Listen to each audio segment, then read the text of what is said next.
marrëveshje të fshehta PS-PD, konflikt publik, pazare private. Në Shqipëri, përplasja politike mes Partia Socialiste dhe Partia Demokratike duket e ashpër vetëm për kamera.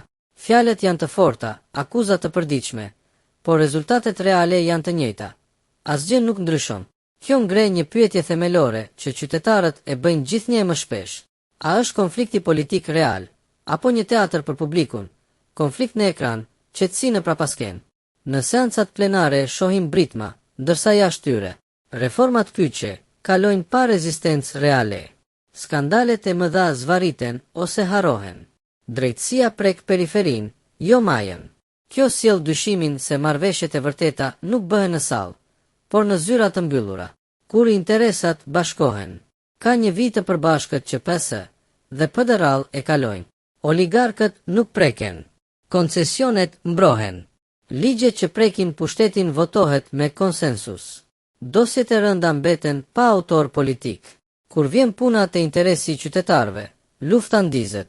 Kur vjen puna te interesi i pushtetit, palët heshtin. Drejtësia si provë e dyshimit. Nëse opozita do të ishte realisht opozit, do të kishte presion të vazhdueshëm, jo deklarata ciklike. Do të kishte aksion politik, jo vetëm statuse. Do të kishte kosto për qeverin, jo komoditet parlamentar. Por drejtësia selektive dhe mungesa e llogaridhënies i shërben të dyja palëve. Pasoja, demokraci formale, besim zero.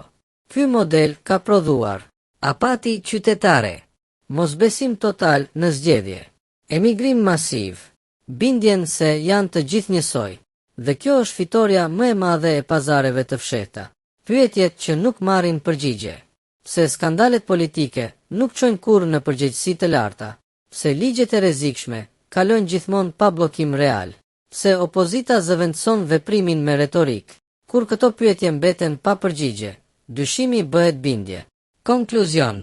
Nëse politika është teatër, qytetarët nuk janë spektator, janë viktimat. Dhe derisa konflikti të jetë real në vendimarrje, jo vetëm në fjalë, Shqipëria do të vazhdojë të qeveriset nga pazaret, jo nga vullneti i qytetarëve. Konflikt publik, marrëveshje private, demokraci e rënuar.